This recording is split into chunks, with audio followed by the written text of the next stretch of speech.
Hello everyone, कैसे हैं आप लोग। तो चलिए, आज हमारे रिवीजन का मुझे लग रहा है लास्ट वीडियो होगा। इसके बाद इसी वीडियो में शायद ख़त्म हो जाएंगे। पिछली बार तक हम इंटरेस्टेड तक पढ़ चुके थे। नेक्स्ट वर्ड है हमारा पारवेन्यू। पारवेन्यू मतलब ऐसी पोजीशन जिसमें आपको एकदम से पैसा मिल गया, आपकी लॉटरी लग गई।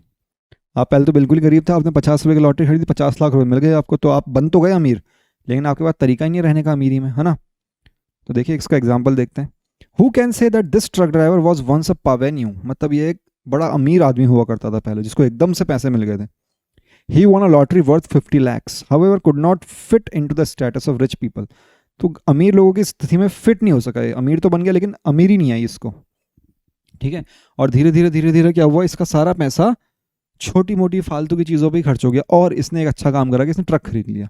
Eventually his all money was lost in frivolous matters and for buying a truck. तो उसने ट्रक खरीदा, उससे वो ट्रक ड्राइवर बन गया। इसने ये एक अच्छा काम किया, बाकी सारा पैसा इसने ऐसे ही खर्च कर दिया, लेकिन 50 लाख रुपए एक साथ जीत गया। तो he was a parvenu once time. चलिए नेक्स्ट वर्ड, ट्रूइज्म। ट्रूइज्म मतलब which is true, absolutely true, लेकिन ऐसा ट्रूथ जो हर कोई जानता हो। बोरिंग है यार, धरती घूम रही है भाई सूरज की चारों तरफ, तो सबको पता है, कोई नई बात तो है नहीं बताने वाली। ठीक है। मैं सांस लेता हूँ, मैं पानी पीता हूँ, सबको पता है, मेरे को सोना भी होता है, एवरीबडी नोज। मतलब जो बिल्कुल ही बोरिंग हो, है ना। मतलब ठीक है भाई, है तो है, ट्रूथ है यार, अब उसको तुम बार बार क्या बोल रहे हो।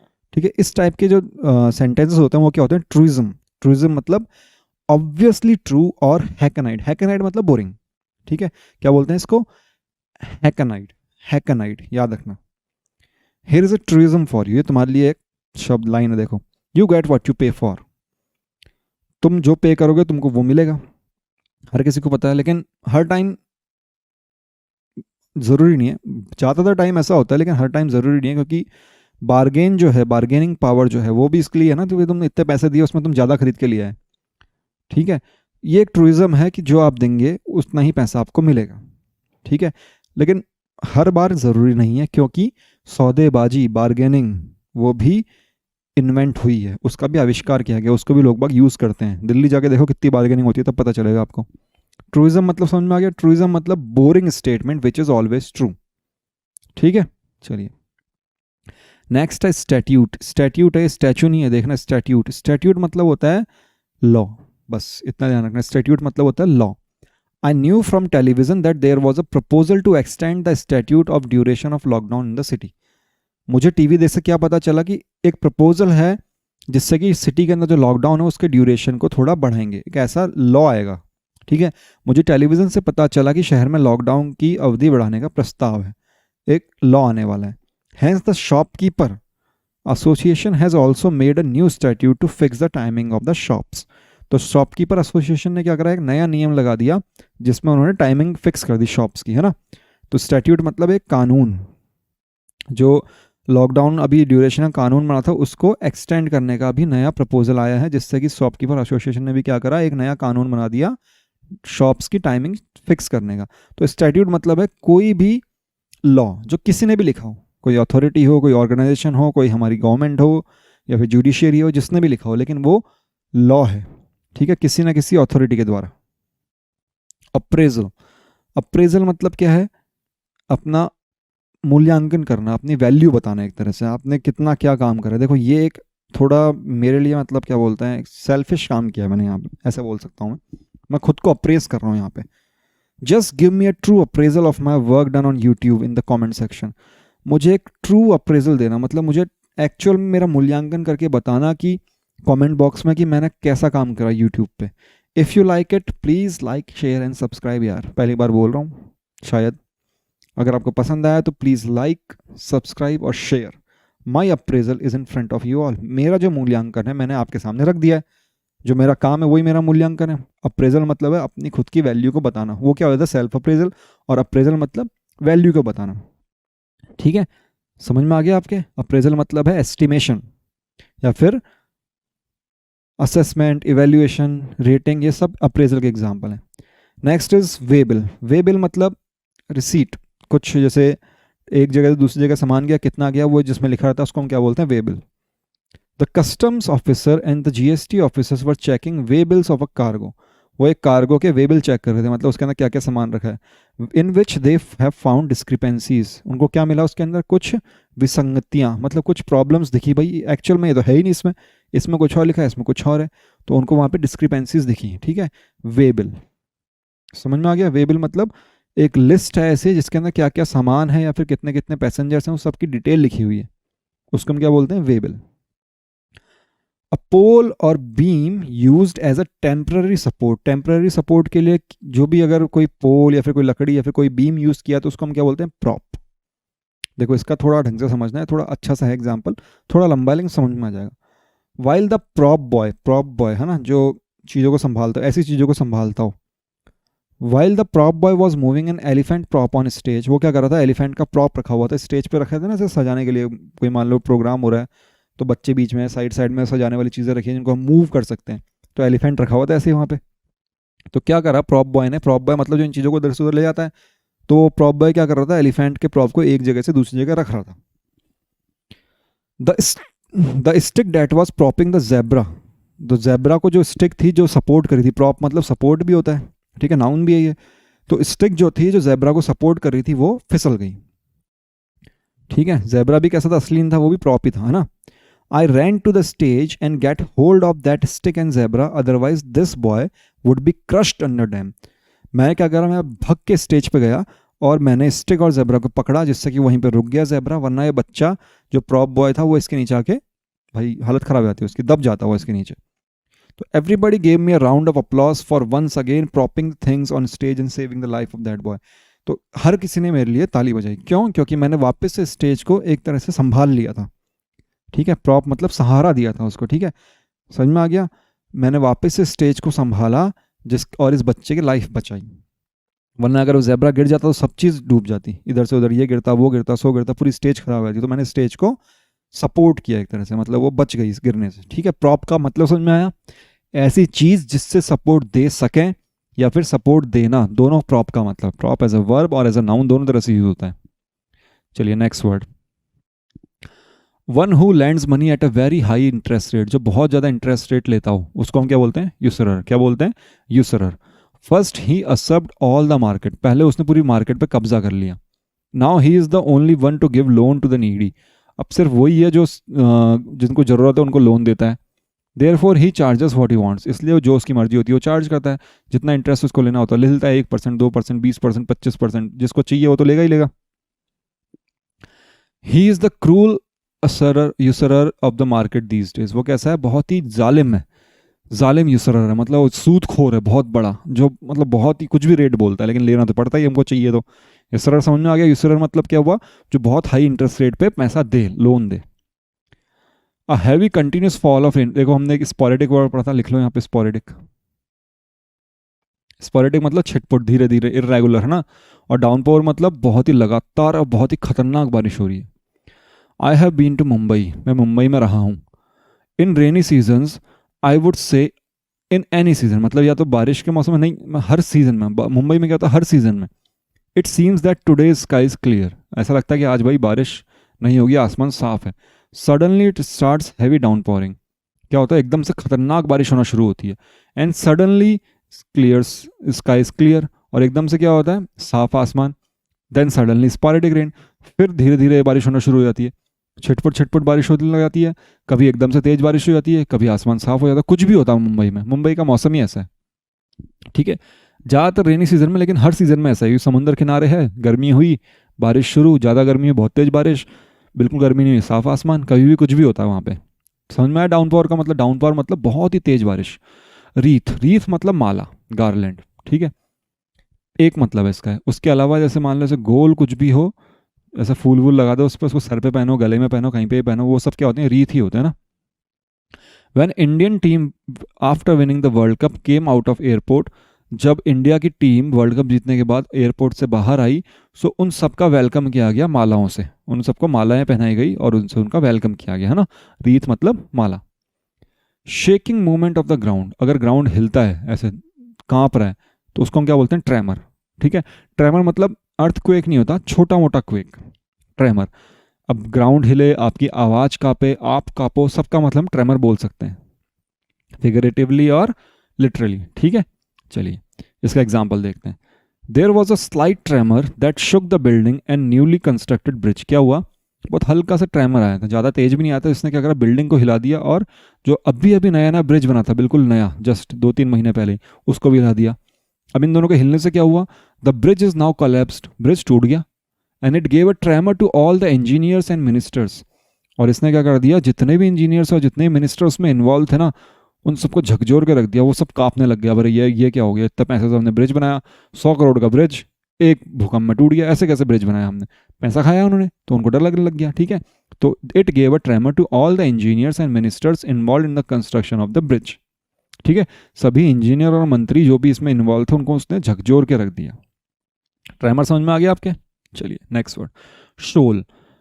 मछलियों का वर्ड एक हमने पढ़ा था, कौन सा वर्ड पढ़ा था हमने, क्या वर्ड था, फ्लाउंडर, है ना? ठीक है, और वैसे ही एक वर्ड है शोल। शोल मतलब क्या होता है, छिछला पानी। कैसा पानी, छिछला पानी, या फिर बहुत सारी मछलियां एक साथ अगर तैरती हैं तो उसको भी हम क्या बोलते हैं, शोल। ठीक है, और मछलियों का ग्रुप जो क्या होता है, स्कूल। ठीक, उसको हम स्कूल भी बोलते हैं, शोल भी बोलते हैं। River rafting is done in a shoal water. River rafting छिछले पानी में करते हैं। ठीक है, and when you look carefully in shoal water, अगर आप छिछले पानी में ध्यान से देखोगे ना, देन यू कुड सी, मतलब आप देख सकते हो, हमेशा मिले नहीं मिले कोई ज़रूरी नहीं है, यू कुड सी शोल और स्कूल ऑफ फिश। ठीक है, आपको वहाँ पे शोल या फिर स्कूल ऑफ फिश दिख सकता है। ठीक है, वहाँ पे बहुत सारी मछलियाँ दिख सकती हैं, आपको एक ग्रुप दिख सकता है। देखो, फिश का जो प्लूरल होता है, फिश भी होता है और फिशेस भी होता है। फिश कब यूज़ करते हैं हम, जब सेम टाइप की होती हैं सारी फिश, अगर एक ही टाइप की है तो हम फिश यूज़ करेंगे, लेकिन एक छोटी है, एक दूसरी क्वालिटी है, एक तीसरी, मतलब प्रजातियाँ उनकी अलग अलग हैं, तो ये क्या हो जाएंगी, फिशेस। ये होता है इंग्लिश में थोड़ा सा। अगर अलग अलग टाइप के लोग हैं एक साथ तो ईएस लग सकता है, अदरवाइज जैसे फिश, शीप, हेयर, ये सब सिंगुलर प्लूरल इनका सेम ही होता है। तो अगर सेम टाइप की फिश है तो स्कूल ऑफ फिशेस। शोल का मतलब क्या हुआ, ग्रुप ऑफ फिशेस। ठीक है, बहुत सारी फिश आपस में मिलकर एक जगह जा रही हैं, या फिर छिछला पानी, दोनों को हम शोल बोल सकते हैं। रिवर राफ्टिंग छिछले पानी में की जाती है, और छिछले पानी में ध्यान से देखेंगे तो आपको मछलियों का एक समूह दिखाई देगा। दिस लुक रियली अमेजिंग, ये कैसा दिखता है, बहुत ही मज़ेदार। पैलिंड्रोम। पैलिंड्रोम मतलब उल्टा सीधा एक समान, बस देखो, इरोज आइसोर, EROSEYESORE, इरोज आइसोर, मैडम और नर्सेस रन। ये क्या कर दिया मैंने, ये कुछ नहीं है, इसको देखो, नर्स, अच्छा ये और वो वाला था, नर्सेस रन या फिर मैडम, है ना? दो एग्जाम्पल और हो गए, madam, nurses run, nurses run. Naveen, Dalda, Jalaj, ये सब क्या उल्टा सीधा एक समान है। इन सब का मतलब क्या होता है, palindrome. They all are example of palindrome. सबसे बड़ा पैलिंड्रोम है ये होता है रिलेटेड टू कॉस्ट, जो कॉस्टिक सोडा से डील करता है। ये है फिनलैंड का वर्ड, ठीक है, फिनिश लैंग्वेज का वर्ड है। अब जो भी बोलते हैं इसको यही बोलते हैं। पैलिंड्रोम आ गया समझ में, उल्टा सीधा एक समान। फ्यूसिलाड, क्या है ये, फ्यूसिलाड। फ्यूसिलाड का मतलब क्या होता है, एक साथ बहुत सारी गोलियां मार देना, धक धक धक धक धक धक धक, गोला, क्या बोलते हैं इसको, गोलाबारी कर देना। ठीक है, सवाल इतने सारे दाग देना एक साथ कि आदमी पागल हो जाए, किस किस का जवाब दूं। ठीक है, बहुत सारे मुक्के मार देना, मतलब एक साथ बहुत सारे अटैक कर देना, बहुत सारी चीज़ें एक साथ फेंक देना। ठीक है, the firing of many guns at the same time to mark an association occasion. होता है ना, 21 तोपों की सलामी, तो एक साथ 21 तोप जाती है तो 21 गोले एक साथ जाते हैं, तो वो सब क्या है, फ्यूसिलाड होता है। जब भी ऐसा होता है तो उसको हम क्या बोलते हैं, fusillade. There was a fusillade of bombs and bullets when India did a surgical strike in the regions of PoK.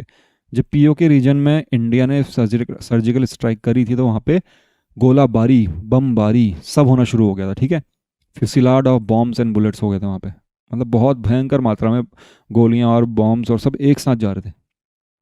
फ्यूसिलाड मतलब है, क्या बोलते हैं, बराज भी एक वर्ड है इसका, मतलब बस एक साथ बहुत सारी चीज़ें फेंक देना एक ही टाइम पे। Person who files a suit, मतलब जो केस फाइल करता है, सूट मतलब यहाँ पे केस है ना, कहाँ पे, कोर्ट में, तो उसको हम क्या बोलते हैं, प्लेंटिफ। क्या बोलते हैं, plaintiff. If any information under RTI act is not provided, then you may contact any of the activists who are ready to do the work of a plaintiff and help you in the legal procedure. If any information under RTI Act is not provided to you, अगर आपने RTI Act के अंदर कोई information मांगी और आपको नहीं मिली, then you may contact any of the activists who are ready to do the work of a plaintiff. ठीक है, तो आप किसी भी एक्टिविस्ट से बात कर सकते हैं जो आपका काम करने के लिए तैयार हो, जो लीगल प्रोसीजर्स में आपकी हेल्प करे और आप as a plaintiff worker, plaintiff मतलब कोर्ट में जाए, आपका केस दायर करे, आपके लिए लड़े, वो सब क्या कर सकता है? प्लेंटिफ, है ना? समझ में आ गया आपका? प्लेंटिफ मतलब है जो सूट फाइल करता है, जो केस फाइल करता है। रेवल, लेवल, इसको वर्ड क्या याद रखना था हमको? लेवल। रेवल, रेवल मतलब बहुत ही जिंदगी जो है गुलजार है, बस मजे लेने हैं हमको जिंदगी के, ठीक है? कुछ लोग क्या करते हैं, दूसरों को सताते हैं, और कुछ लोग खुद सतते हैं, और दोनों को मजे आते हैं। तो ऐसे लोगों को हम क्या बोलते हैं? Some people seem to revel in teasing others. उनको दूसरों को परेशान करने में बहुत मजा आता है। They are sadist. क्या होते हैं वो? Sadist. And some revel in teased by others. वो दूसरों से उनको मजा आता है, दूसरों को उनको कोई परेशान करता है तो उनको अच्छा लगता है कि हाँ मेरे को और परेशान करो। They are masochist. क्या बोलते हैं उनको? मैसोकिस्ट। रेवल मतलब प्लेजर, मजा आना। कॉफल को हमने कैसे याद किया था? काफिला। A collection of slaves, slaves का कलेक्शन, ठीक है? फिर एनिमल्स, एनिमल्स भी स्लेव की तरह ही हम यूज़ करते हैं, उनको ज़्यादा हम इज्जत तो देते नहीं है, बहुत कम लोग होते हैं जो जानवरों को भी इज्जत देते हैं, देनी चाहिए। अ कलेक्शन ऑफ स्लेव्स का मतलब क्या हुआ? कॉफल, ठीक है? There was a trade going on and the rich persons. एक ट्रेड चल रही थी, एक व्यापार चल रहा था, और जो नए नए अमीर लोग थे वो आए। आए तो अकेले थे, लेकिन उन्होंने इतने पैसे फेंके कि उन्होंने एनिमल्स और ह्यूमन को खरीद लिया, और अब उनके कॉफल के साथ वो जा रहे हैं। मतलब there was a trade going on and there was a trade going on and the rich persons who came alone, जो अकेले आए थे, were now going along with their coffle. अब वो कैसे जा रहे हैं? अपने कॉफल के साथ। किसका कॉफल है वो? किसका काफिला है? उन एनिमल्स और ह्यूमंस का, उनके स्लेव्स का, ठीक है? एक व्यापार चल रहा था, और जो धनी व्यक्ति अकेले आए थे, अब वे अपने जानवरों और मनुष्यों के काफिले के साथ जा रहे हैं, मतलब उनके स्लेव्स हो गए, उन्होंने उनको खरीद लिया, ठीक है? कॉफल मतलब समझ में आ गया? नेक्स्ट है ग्लेजियर। ग्लेजियर मतलब जो विंडो ग्लासेस को ठीक करे, या फिर जो कांच का काम करे। जो भी आदमी कांच का काम करता है उसको हम क्या बोलते हैं? ग्लेजियर। और जो आयरन का काम करता है उसको क्या बोलते हैं? पडलर, है ना? They have made a room completely using glass. किसका रूम बनाया उन्होंने? बिल्कुल ग्लास से बनाया, मतलब पूरा एक कमरा बनाया जिसमें सिर्फ कांच लगा है। For that he had to engage 12 glaziers at the time. उसके लिए क्या करना पड़ा? उसने 12 ग्लेजियर्स को एक साथ काम पे लगाया। समझ में आया? ग्लेजियर मतलब जो कांच कांच का काम करे। आ स्पीड मेड विदाउट प्रिपरेशन। बिना प्रिपरेशन के कोई स्पीच बने। देखिए, इस पीडीएफ फाइल को बनाने में मैंने बहुत ज़्यादा प्रिपरेशन करी। एक हफ्ता करीब हो गया शायद अभी वीडियो गए हुए, क्योंकि बहुत ज़्यादा वर्ड्स थे, और अभी बाकी काम भी रहते ही हैं, ठीक है? लेकिन अगर मैं आपके सामने सिर्फ ऐसे ही एक पीपीटी बनाता, ये शब्द हैं, ये है, ये है, तो this was known as extempore presentation. कैसी प्रेजेंटेशन? एक्सटेम्पोर प्रेजेंटेशन, जिसमें कोई भी प्रिपरेशन नहीं की है। अगर ऐसी कोई स्पीच होती है तो उसको हम क्या बोलते हैं? एक्सटेम्पोर या फिर इम्प्रॉम्प्टू। ये इसका सिनोनिम है बहुत अच्छा। I have given many seminars and lectures in my life, but for me, the one that were given extemporaneously were the best. I have given many seminars and lectures in my life. मैंने अपनी life में बहुत ज़्यादा seminar, बहुत ज़्यादा व्याख्यान दिए हैं, लेकिन the one which were given extemporaneously, जो बिना किसी तैयारी किए हुए दिए थे, वो सबसे अच्छे, वो मुझे अभी भी याद है। एक्सटेम्पोर मतलब विदाउट प्रिपरेशन, कोई स्पीच देना है, फिर कोई लेक्चर देना है, फिर कुछ भी, ठीक है? A supplement to a will. Will का हमने पढ़ा था, इंटेस्टेट टेस्टेट पढ़ा था, है ना? मतलब आपने अपनी जायदाद लिखी, और इस जायदाद के साथ साथ आपने बोला नहीं नहीं ये छूट गया, फिर ये ऐड करना है, फिर नहीं नहीं इसको पूरी चेंज करो। तो आपने एक और लेटर, मतलब एक और ऐसे ही कोई डॉक्यूमेंट बनाया। तो ये क्या हुआ? इस मेन जायदाद का सप्लीमेंट हुआ। ये हमारी मेन विल थी, और ये है इसका सप्लीमेंट। इसको हम क्या बोलते हैं? कोडिसिल। क्या बोलते हैं? कोडिसिल। कोडिसिल मतलब विल का सप्लीमेंट, जो विल को चेंज कर सके। लेकिन लिखी किसने होगी? जिसने विल लिखी है उसी ने कोडिसिल लिखेगा, वही लिखेगा, और कोई नहीं लिखेगा। Everybody knew that he had made his will and died tested. वो क्या हुआ? उसने अपनी विल लिखी और फिर उसकी मृत्यु हो गई, मतलब उसने जायदाद लिख के, वसीयतनामा लिख के वो गया, मर गया। But only his advocate knew that he had also return a codicil there after.